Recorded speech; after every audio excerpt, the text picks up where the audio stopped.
Welcome to Buckets, live coming from the Tommy John Home Studios. My name is Matt Moore. I'm the senior NBA writer for the Action Network. This is your finals Game 7 recap, 2025 season recap.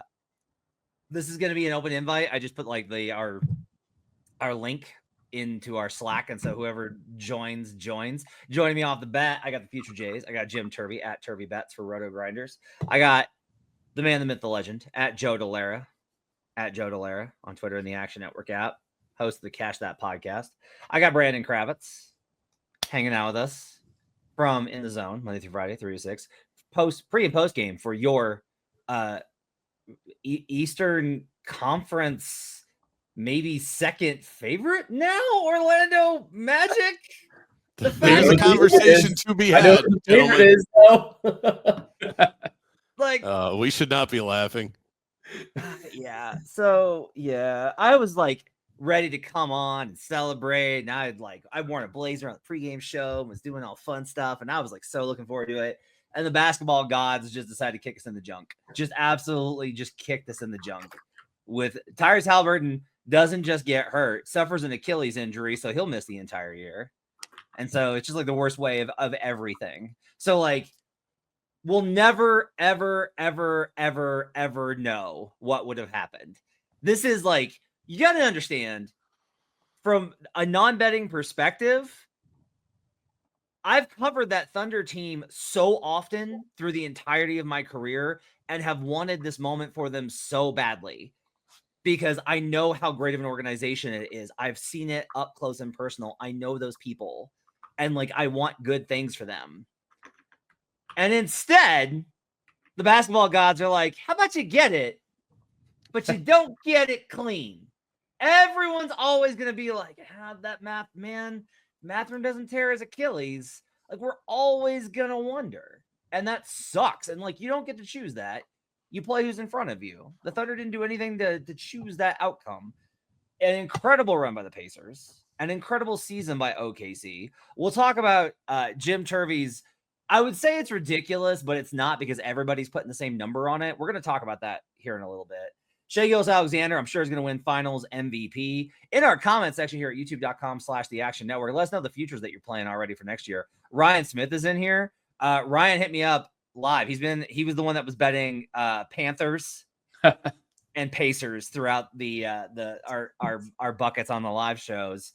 Ryan bet Mathurin overs live immediately and was all over it in cash on the on the 15 plus. Got in a really great number for that. So it was absolutely a good night for Ryan. Good night for Thunder backers. Good night for underbackers. After I was like, I don't know, nope, this is the one. This is the one that has broken me. That is fine. I will just blindly play Game 7 unders in any round past the first round from now on and never, ever question it. Because anytime that I wonder, I'm going to be like, yeah, I don't know, that Pacers game, Thunder Game 7. Let's go to Joe Delara. Joe Delara, what was kind of your reaction to Game 7 tonight? It felt like it was going to be an all-time Game 7 when the game started. Haliburton looked unbelievable to start the game. You know, you have this gutsy performance, gutsy start. I was like, man, like you'd want a Haliburton Finals MVP ticket the way that game started. And you know, it was unfortunate because, you know, just the way the instant reaction that not only he had, but kind of really everybody had. And I don't know if they win with Hallie or not. I think a lot of things changed, but it definitely, I think, sucked the air like right out of them. And I think in the first half, they were able to like live with it because it was an adjustment for Oklahoma City. Like they had to adjust on the fly, come around to halftime, and then you have the literal like 12-minute drought where the only player that scores is TJ McConnell. Like you're never going to win a game that way. And they still made it a game at the end. So I thought this game was wrapped up, done when it was like a 20+ point lead. And then they found a way to make it close. And, you know, it was close. They almost covered the spread, but they couldn't get there either. So the Matt Mitchell rule lives on one more game in this final. So I thought it was a great series. I think I had a lot of things wrong in it, which was, you know, tough to kind of adjust to, but ultimately I thought Oklahoma City was going to win. They were able to win. It just definitely took a lot longer than I thought. Jim Turvey, You are as the Pacers backer, what was your reaction watching this go down? Yeah, honestly, and I do want to. I'm going to lead by saying that I'm with you on from a very zoomed out perspective, being really happy for this OKC team. That seems like a very likable group of players, and being bummed that this is how they had it. Because to be honest, Joe talked about like the air getting sucked out of the Pacers. I think he was referring to the air got sucked out of me. I was beyond hyped for this game. I was so excited. This series, I ironically, even though I was on the Indiana side, I got a fair amount wrong. I didn't like game one. Then I even picked a different spot wrong there. I didn't get a ton of stuff right in this, but I was so excited. Like that wasn't what was feeding. It was just like we had a really good, fun basketball series that was going to game 7. Last game 7, you remember where you are. I can name where I was watching all of the game 7s in the NBA finals. And now I'll remember this one. I'll remember that for a quarter, it was about as hyped as I've been watching a basketball game in a long time. And then it just deflated. And it ended up, even at halftime, it was the Pacers had a 1-point lead and I was just deflated. I don't want to ruin the whole vibe, the whole energy, but I think everyone kind of feels that way of, man, we were on the precipice of truly an all-time game and we got a good game. We got, deserving. We can't do the asterisk thing. Every title has them along the way. We got a deserving champion in OKC. Very much, they get the title. They get the rings. They get to keep them. No one gets to take them away from them. I just was bummed that from a basketball perspective, it was like, man, that's deflating to watch. And I think that's probably a shared opinion here, unfortunately. Yeah, I mean, I don't think you're, I think it's, if you're using it to be like, to dismiss the Thunder, then it's an agenda. Yeah. And you're just kind of like doing it as you want to go along. And like, that's fine. There's lots of money to be made in that. I think from my perspective, I was good with either outcome. I was going to be so happy with whichever of these teams won the title. These are like the type of teams that they are league pass obsessive teams. They are small markets, which I love. They're led by unidentifiable superstars, which now get this big stage. And like, it was all really kind of perfect. And this Pacers team was worth believing in. And then the basketball gods were just like, fuck you. Just no. Yeah. This is 2025. We don't do nice things here. That's not how this works. We have to talk about some of I do want to get into the market because I think this is going to be really fascinating, honestly, because there's no one, I don't know who's left in the East except like the Cavs and the shell of the team without the coach in hand. So we'll kind of see what kind of happens. But Brandon Kravitz, your reaction to the series and kind of what we learned from it. Well, I came on the Game 6 post-game show, and I said, this sucks. The series should have ended now. We should not have a Game 7. The Thunder played with their food, and Game 7 is going to suck. And I was mocked and ridiculed for saying such things. And what happened? We lose Tyrese Haliburton a few minutes into the game, and now you're going to miss Tyrese Haliburton for the majority of next season as well. It felt like the Thunder were always the better team. The Pacers were just doing their plucky thing. I am not going to take anything away from OKC. I got pushed back on that too, Matt. I don't know. I am impressed. I'm impressed with what Indiana. They were up despite them losing Haliburton. I understand, but what the Thunder did in the third quarter was, in my opinion, that was inevitable. That was going to happen. They suffocated the Indiana Pacers defensively. They scored 18 points off of turnovers. They took 11 more shots than the Indiana Pacers in that quarter. Haliburton sure may have helped. Let's also keep in mind, Tyrese Haliburton, in the form in which he entered the game, was still hampered. And I think that all of us in the NBA media did a really bad job of covering the fact that this guy still was not healthy going into Game 7. It's like it was this big conversation going into Game 6. Oh, well, is he going to play? Is he not? What version of him is going to be out there? He went out. He gave a very gritty, gutty performance. And then we just, acted like a calf strain, went away because he played all right. It was always still part of the equation. He made 3 3-pointers. It's not like this guy was driving to the basket and doing the typical Haliburton stuff. What I saw in Game 6 was a lot of settling and a lot of passing. And he can still impact the game that way because he's so damn good. But if that's all he was going to do, Eventually, the Thunder defense was going to catch up to that. I think what you saw in the third was going to happen no matter what. And TJ McConnell was awesome in that quarter. So it's not like the Indiana Pacers were lifeless throughout that 12-minute stretch. I think the champion is the right one. I'm not going to discount them at all. And it's a shame. I mean, keep in mind, the narrative was always going to be there. If the Indiana Pacers won, it was going to be because they won one for their teammate. And if they lost, it was, well, they didn't have their best player. The narrative is always written no matter how the result it comes to be. I think OKC was the better team throughout the series. I thought they were going to be the better team tonight. And I thought that pivotal third quarter was likely to come to roost no matter who was in the game. I think this who wants to fight. I think it's reductive and extremely insulting to a Pacers team that has shown us consistently. Even late in that game, they got it down to 10. Even late in this game. You know how many teams I know would have died the minute Haliburton suffered that injury and would have been catatonic and never even gotten back into it? Yeah. Like I mean, if the Knicks lost, like when the Knicks lost Jalen Brunson last year, they were just dead. Like the Magic couldn't manage to be a serious team because they lost Jalen Suggs. And you want to sit here and talk about? Come on now, Jim, take it. No, I don't agree. How did the Magic get roped into this?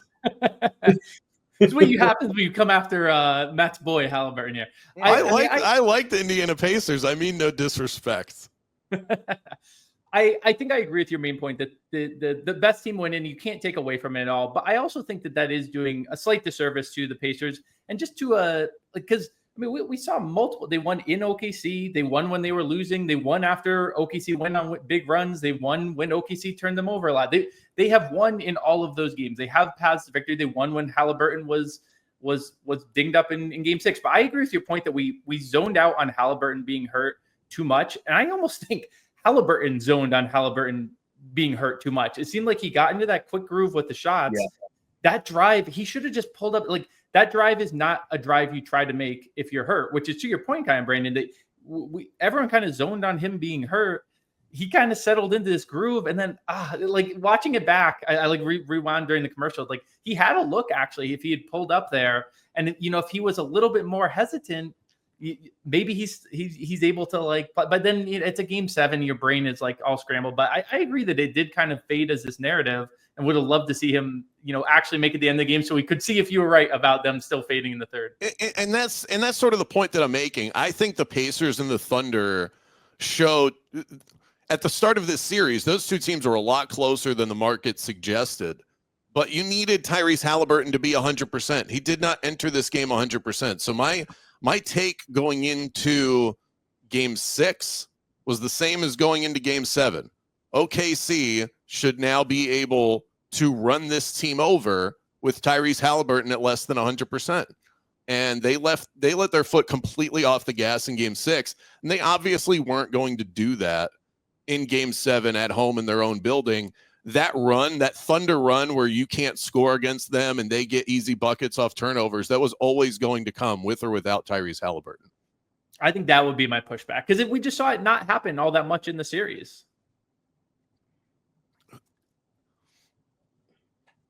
Even when he was dinged up. Yeah, I don't know, man. Like the Pacers were never going to look. Here's the thing. It was always going to be an upset. Right. So it's easy to be like, the Pacers the Thunder were the better team through. Well, of course, that's why they were minus 1,000 in the series. Nobody was arguing. I don't think anybody was going to argue that the Pacers were a better team coming into the series. But other things I've kind of learned is you got to be the better team in that series. And my problem is the Pacers put themselves in a position to legitimately finish as the better team in this series. And we got denied the chance to find out whether they could be the better team in this series. I've had to kind of come to grips with that because I had the same problem with the Mavs were not better than the Wolves last year by any stretch of the imagination. That Mavs team was a joke and they made the finals. And then we saw what happened. Now this Pacers team made the finals and then we saw what happened. They stole Game 1. They took Game 3. They fought back in Game 6. It was always gonna put themselves in this type of position, and it's difficult, I think, to do that. But I want to look forward. for a minute, because I do think that one thing that we can kind of take away from this, and this is a betting show, is Joe. Everyone's dead in the East. Tatum's out. Some Celtics fans still think he can come back in like February, which I think is insane. Haliburton's definitely not coming back next year at all. They don't even have the East up right now in the market. Like, why would they? I've been like kind of hawking for it, honestly. Like, there's no way to be able to tell. If we take it based off of the championship odds, your Knicks are second in the market at plus 750, tied with the Houston Rockets, who traded for Kevin Durant today. I don't know if anybody noticed that. We'll talk about that in a little bit. Second in the title odds? I thought you were saying second in the East. No. I'm seeing a plus 850 for them both. Yeah. There's a 750 for them both. I'm seeing plus 850 for the Knicks, Rockets, and Cavs all tied. Cavs are second from the East at plus 900, where I'm at. Then it's the Magic, 18-1.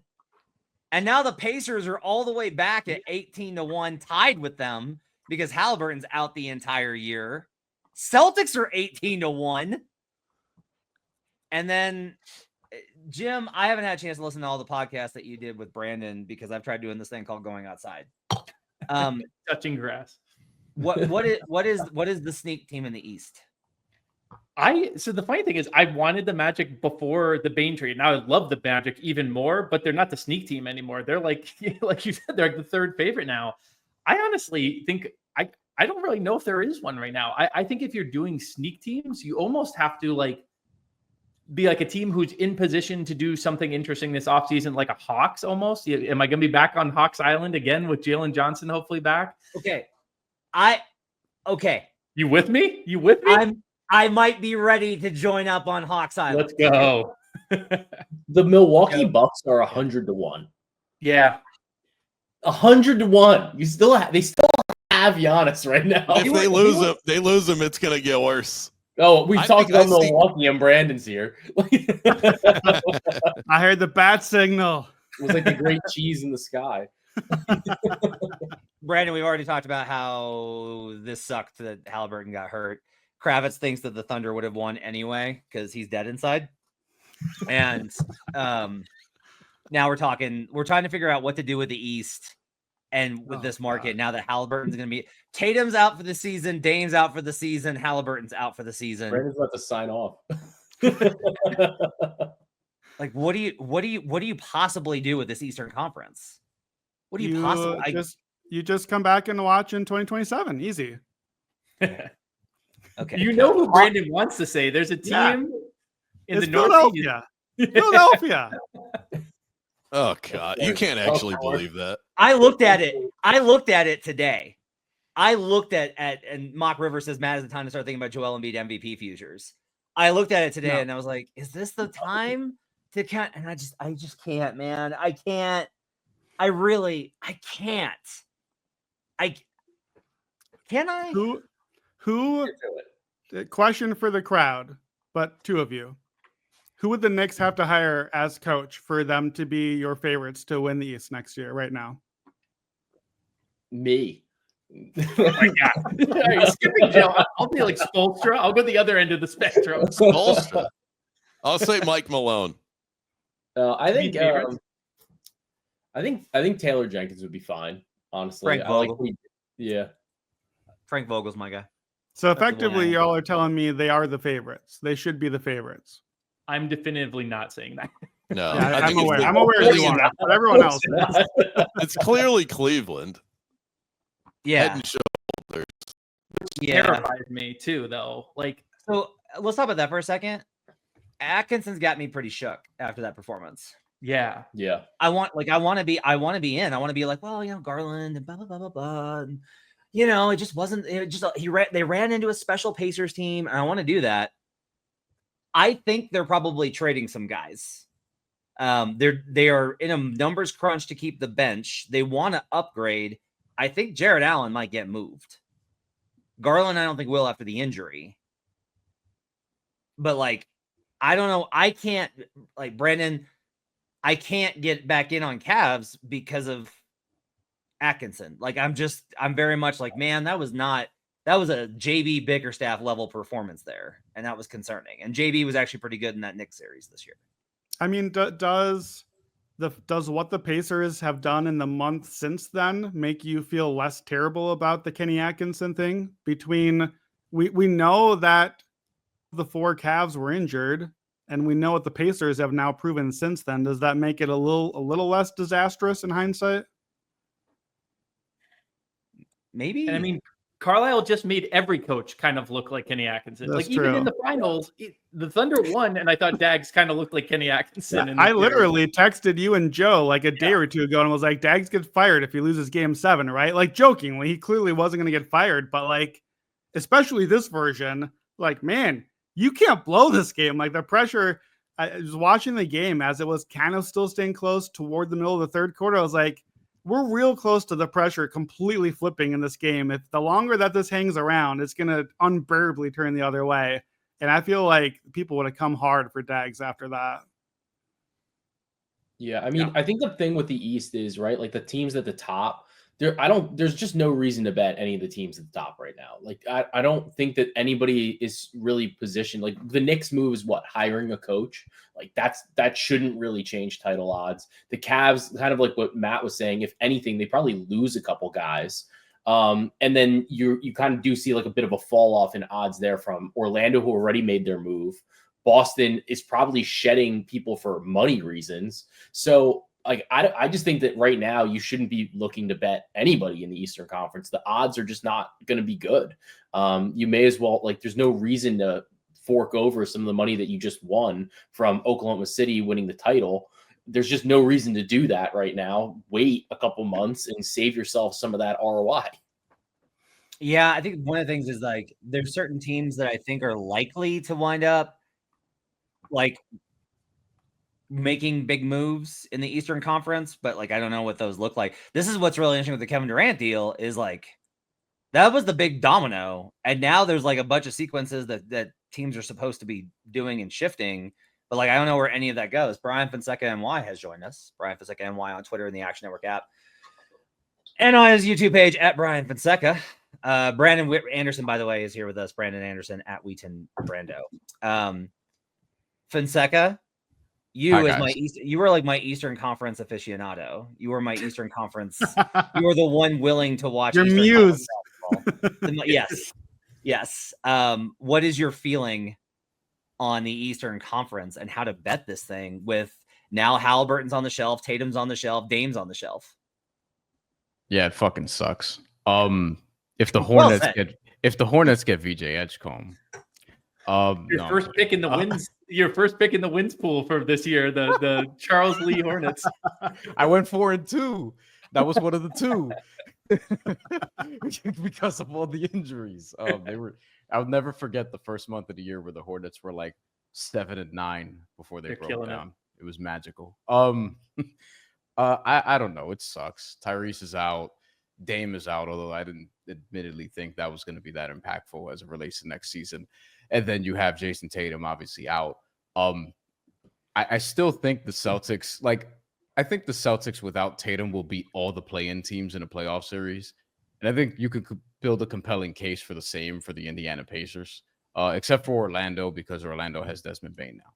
But and Jalen Suggs will be healthy. But like the Heat, the Bulls, the Hawks, I still think are behind the injured Celtics and for now the injured Pacers. So we'll see. I mean, I don't like staring at the Eastern Conference and being like, wait, so you mean to tell me I have to choose between the Knicks, the Cavs, and the Magic? That's basically where I'm at, unless you want to talk me into Tatum comes back in March. And even then, that's a risk because I expect the Celtics to shed some salary. I don't know what their team is going to look like. Maybe Drew Holiday's there. Maybe he's not. I don't know. Do I think the Hawks are going to get frisky now? I don't even know if the Heat can get frisky now. And I don't want to back like the Bulls. So we're talking about like shit. Like it is just shit right now in the East. I'm going to throw this out there because it is such a ridiculous rumor that I cannot. Like this is literally the opposite of. I try and only report things that I have good reason to believe in. This is the opposite of that. This is, I am putting this out here in the event that it turns out true, because I have absolutely no way of understanding how this could happen. There was like a legitimate thing I heard through the various means in the sewage water that flows throughout this time of the Bulls being a Giannis landing spot. Do not ask me how. Do not ask me what mechanism. Do not ask me why. Because I asked all those questions and the response was, I got literally on text the shrug emoji. That is what I got. So I do not think it's a thing. And I'm definitely not telling anybody to go out and grab a Bulls future. I am putting this out there for, this was so insane. I cannot believe it would actually happen. But like, I don't know, man. This is the NBA. This is how it goes. We do, by the way, there is a market featuring 3 letters and 3 numbers where you can get Eastern Conference odds. And it is Knicks are plus 300, Cavs plus 320, Pacers with no Tyrese Haliburton are plus 350 third, Celtics plus 500, Magic plus 750, Brandon's Philadelphia 76ers plus 1600. Forgot about the Detroit Pistons 20-1, the Bucks That's the one. 30-1, the Heat 35-1. The Raptors 60-1, and Gemini's Atlanta Hawks 80-1. Hornets are 150-1, Brian. Okay, great. Also Illinois, third in America with the most Greek Americans. So maybe that's your there you Bulls, go. Giannis. There you go. Maybe Also Illinois, very big Serbian population. Big team up. Big team up. Brandon, you eyeing Pistons? That caught my eye too with that number. I think when you look at the Eastern Conference, obviously the Cavs should be favored. The Knicks should be right there for reasons we've already seen. I think we have to go a layer beyond that, and you have to predict. It's impossible to predict moves. I think that is a fruitless effort because we just don't know what these teams are going to do in the trade market and free agency, which is kind of a wash anyway. But projecting who is going to take that leap that can do what Tyrese Haliburton has done the last couple of years, which is take that superstar leap. Cade Cunningham obviously looks like he's that guy. If you think Paolo's that guy, then the Magic should be your team. Whoever that is, that should be the team that you back. And to me, the clearest path is the Detroit Pistons because of Cade Cunningham, because of the toughness they bring with Jalen Durant and what we saw from them this year. I like this market they have as well at that same spot, Matt. They have to make the conference finals. Yeah, that one's up and too. Detroit is 7-1 there. I think that's probably a number that I would be more enticed about in terms of a team taking like the next step. I still think it's very difficult to kind of crack into the upper echelon of actually winning the conference. You know, we saw Indiana, it took them another year. Like they make the conference finals last year, and then it takes them a year. Then they finally can crack into the finals. So a lot of times I feel like some of the things that you need don't get exposed until like you get to that level where you win a series and then you're in the next round or something like that. So 7-1 though, I think is a decent dart. Considering the fact that they have a number of different players, they're a pretty talented team. And they get Jaden Ivey back. Core. Yeah, I think they're just bringing in the core. That's the thing. So, and it's not so much that they're necessarily better than all of these guys, but it's just there's a path, and it's 7-1. I feel confident they're going to have the current team in, or at least be in a position to maybe make moves at the deadline instead. Yeah, I want to go another direction here with it. I think I forget, Joe or Jim, one of you said you don't be betting the favorites on some of these right now. I realize we're kind of in the second tier group. I think I can't find these odds. I can't figure out this puzzle of numbers and letters y'all are talking about. But I think you want to go another tier down, and I think you want to play make believe and go with a Brooklyn or a Toronto or somebody that makes no sense right now. I don't want the team that has young guys that could get a little bit better. I don't think that's Detroit. I don't think Detroit is going to make enough of a leap. Someone's going to fill the vacuum. And if I'm the Nets or if I'm the Raptors and I have pieces and can do stuff, maybe if I'm the Heat and God forsaken once I give up some player on my roster in a deal, some team like that for sure isn't the thing right now. That's hey, the KD domino fell already. there's a huge vacuum in the East. It's not this team. It's not this team. It's not this team. Detroit's not quite ready yet. This team's not ready yet. Who makes the move? And who's like, you know what? Let's push our chips in. We got a year. Let's go for a run. Let's get Giannis and make another move. Let's, whatever the thing is, like maybe that's like, oh, Detroit makes the move and they add on. I don't think that is like, I think these young teams are going to stay the young team. Orlando made its move already.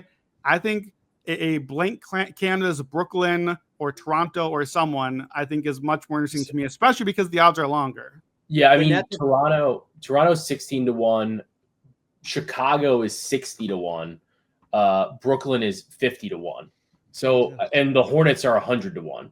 If you were really looking for like a bomb. Look, I mean, I'll just tell you, I mean, look, I have a hard time because disregard everything I hear. Just like read Mark Stein, Jake Fisher, listen to Windhorse, etc. The Nets are gonna take on contracts because they're gearing up for 2026 free agency. Yes. That's what they're gonna do.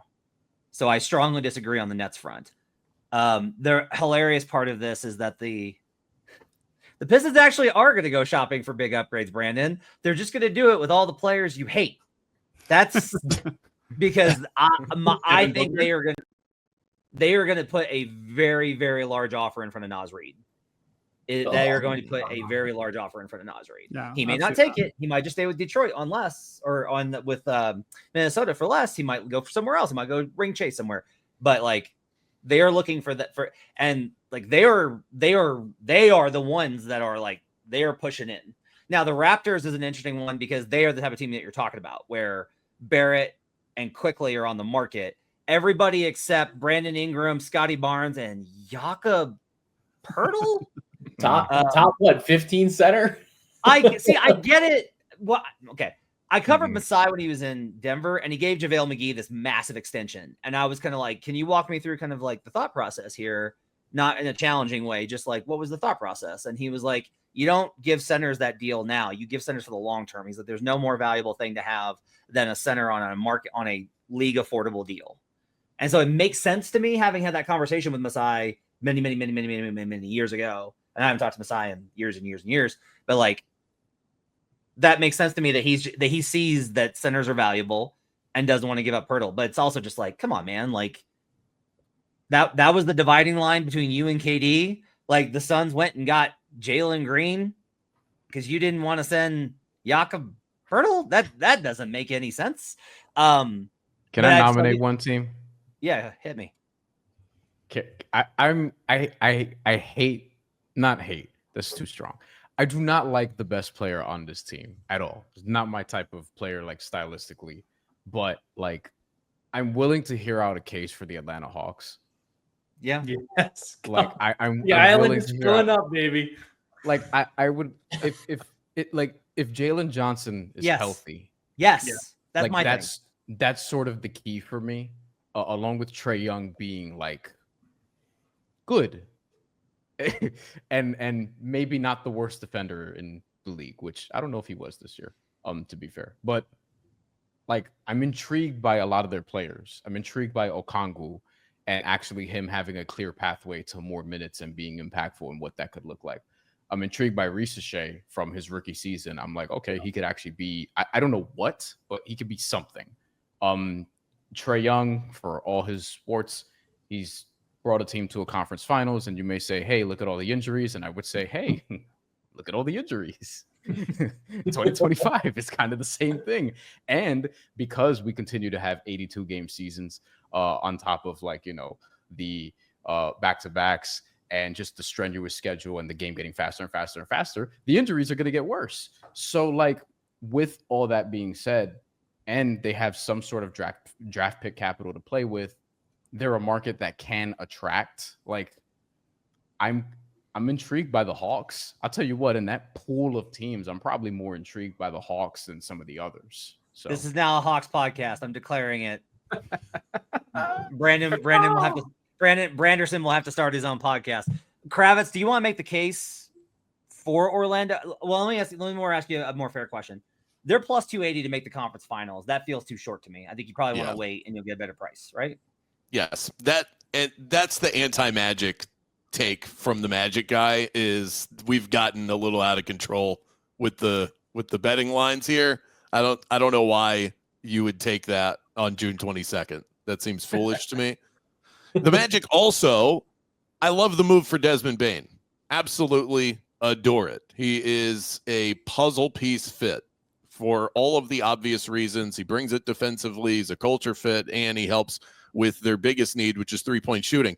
The Magic were 30th in the league in three-point shooting percentage. They are the worst. Desmond Bane is a really good three-point shooter. He's not going to take you from 30th to 12th. It's just not going to happen. So they have to make other moves. And until I see what that looks like, and they actually invest in players that can shoot the basketball, it's hard to say that they're going to be able to make it to the point of what we're watching right now, or what we just watched between teams like OKC and the Indiana Pacers. So that's what I'm waiting on. I also think the Magic, as good as they can be, I think they'll make a very deep run in the playoffs. They still haven't experienced that yet. And I think that's going to be an important hurdle for them. That plus their obvious need for more three-point shooting. I just think the number is insanely short. But, I mean, obviously, any team that has a rising star and a defense as good as they have, they're going to be in the conversation. Does experience matter if no one could stay healthy? No, not really. I mean, if everybody's hurt, I mean, everybody's hurt already. And if that really, it does feel like the team that just makes it to the finish line. Here I am making the case for the Detroit Pistons.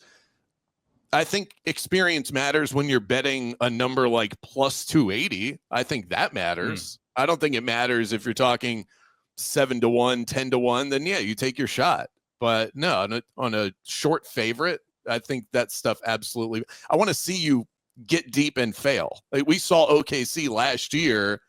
It was important that they ran into Minnesota and then they fell apart. You know, that I think that you have to see those things happen, and then you go, okay, how does this team regroup from there? Hey, Matt, we're talking a lot of East. Is the West again? We roll this back? But when was we talked about this on one of our podcasts? When was the last team that was in the finals that made the finals the next year? I think it was 2015-16, right? It's the last team that won the championship. So not just in the finals, won the championship. That team since 2019 forward has not even made it to the conference finals.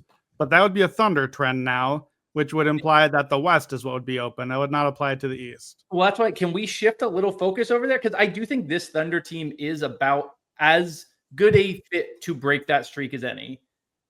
But I am so confused by you, who have kvetched and questioned Dagnall and Lou Dort's intestinal fortitude. I never questioned Lou Dort. Keep your future specialist. Shea, that's Branderson. And Shea as like the epitome of the grift and like all of these things. And to see you tweeting like over under 2.5. Look, I've been wrong. I've been wrong. I thought that was going to take over. I thought people were going to slam overs on that. I got to get this over. I got to get this out there. We do this every time. We said the Nuggets were going to be a dynasty. We thought the Bucks were going to rattle off a bunch. We thought the Celtics were going to go back to back. We do this constantly. The CBA, the injury environment, like think about all those games the Thunder have played. Now they're going to have to do it all over again. And they are going to pay those guys. But I will tell you that the money also winds up impacting different things in the locker room. They're going to have different injury luck next year. Oh, but Chet and Ihart. Okay, you had a year. That doesn't mean that you're going to be healthier next year. And on top of all of that, it's just like the simple fact that OKC, like everything did click into place for this year, despite those injuries. They clicked into place. It is very difficult to sustain that level of defense that made them that good. And we saw repeatedly that offense have problems. I understand the confidence level. I do. I understand why. It looks like it on paper. I get it. I probably will be wrong. They'll win like 4 titles or whatever. I personally am very, very hesitant to go in on this idea that they are just like going to rattle off 3 of 4, even if they don't win next year or go back to back. I am willing to go on the other side of that. Luka's coming. They're going to get him a center, and Wemby's coming. I just put my first bet in for 2026. Brandon, I bet Victor Wembanyama MVP. It's coming. Like, let me monster's clarify my coming. position. I'm with you 100%, Matt. I thought a 2.5 number line was going to get people, because I agree. I think people are like, this is the team that's going to be here for the next decade. I think I would say they'll get one more because this core is solid. But I think that's even like, okay, you've achieved it. The market's going to treat them as even money to come out of the West next year. That's why I think that there actually is a fair amount of value. We've been talking East. I think there's a fair amount of value in the West. Treating that as even money, I think I'm with you. I'm skeptical, especially with the history we see, how hard it is to go back to back. So to clarify, I just said a number because I thought that everyone loved the Thunder and the future of them. I'm with you on being very skeptical still. J-Dub by the end of the series looked like the J-Dub. I'm back to stock down on him, Brandon. Like this might not be, Scottie Pippen. Like this Thunder team, they won the series, but I don't think they're winning 4 or 5 titles. I think they'll probably win a second, and I think that's around where they would land. J-Dub's still just like 23 years old, and they're getting Nikola Topic. And I would like to correct something. I said they got knocked out by Minnesota. It was Dallas. I expected them to get knocked out by Minnesota this year is what I was waiting for. But I think I'll be on OKC again to win next year, or at least 2 in the next 3 or 4 years, I think would be the better way to put it. This will surprise none of you, but I really like Nikola Topic.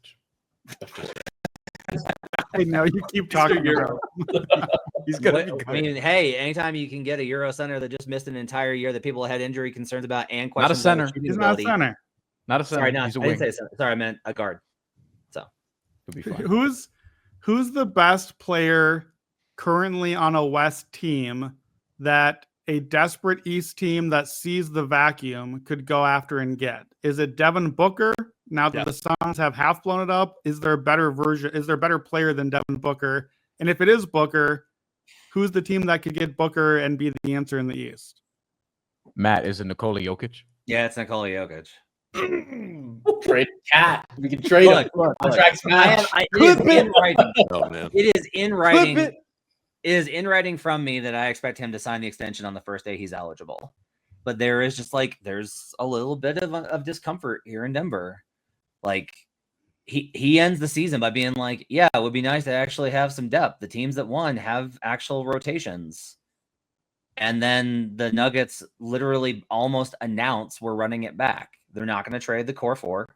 They're not going to trade. They're going to extend Christian Brown. They're not going to have a bench. Like, they don't have any way to trade these guys. They have no flexibility. There's they don't have a president of basketball operations right now. They have an interim GM. They just fired the assistant GM. No, it is as much as I don't think. See, my biggest thing is just that I think moving sounds like a lot of hassle to Nikola Jokic.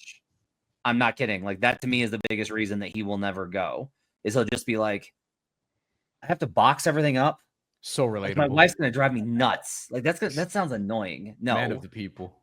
Yeah, The Western Conference team that I am is still always I'm always interested in this team.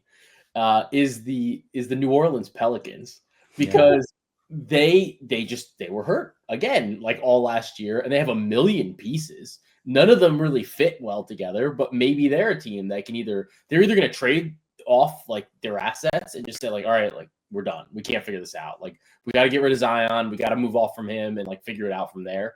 Or do they bring people in? I mean, they got rid of Ingram, which I think they needed to do. I don't think that he was a great fit for a lot of teams, but definitely not for the Pelicans. I don't know. In the Western Conference, where you're looking at this situation, you're saying, well, maybe there is some value in the West because Oklahoma City is maybe overvalued to a degree. Are they a team that's maybe a little bit interesting just because they're so far out of people's minds based on what happened last year? They're a 49-win team the year before last season. Yeah, they're like Dr. Jekyll and Mr. Hyde. I love the Trey Murphy shout in the chat. Trey Murphy could be in that conversation as someone to get out of the West that would legitimately move the needle for. I don't think they would ever move him though. My understanding is that he's untouchable. You'd have to godfather them. You would have to send. It would have to be a Desmond Bane type deal where you're we cannot say no. We absolutely have to say yes to this. It's 5 picks and prospects, and like it has to be everything. Because like I think they're legitimately ready to turn the franchise over to Trey. Yeah. Like that's and they don't have a lot of choice in the matter. By the way, the NBA answer here, Brandon, in predictable disappointing fashion is it's DeMar DeRozan to Miami. That's it. That's amazing. I need that. That's it. The play-in champions trade for the play-in MVP. Yeah. The Heat, the Bulls, and the Kings are just like the three-way Spider-Man meme of playing teams at this point. Get your guys. How do you not throw Atlanta into that group, by the way? Yeah, that's true. We'll be back on Tuesday because the NBA drafts in like 72 fucking hours. So Brian Paseka and I'll be back on Tuesday giving the NBA draft bets. Make sure to tune in for that. My thanks to Matt Mitchell for all of his support this season. We'll see you guys again throughout the NBA offseason, free agency, futures looks, all that stuff. Keep it right here. ActionNetwork.com, YouTube.com/The Action Network. Till next time, let's get buckets.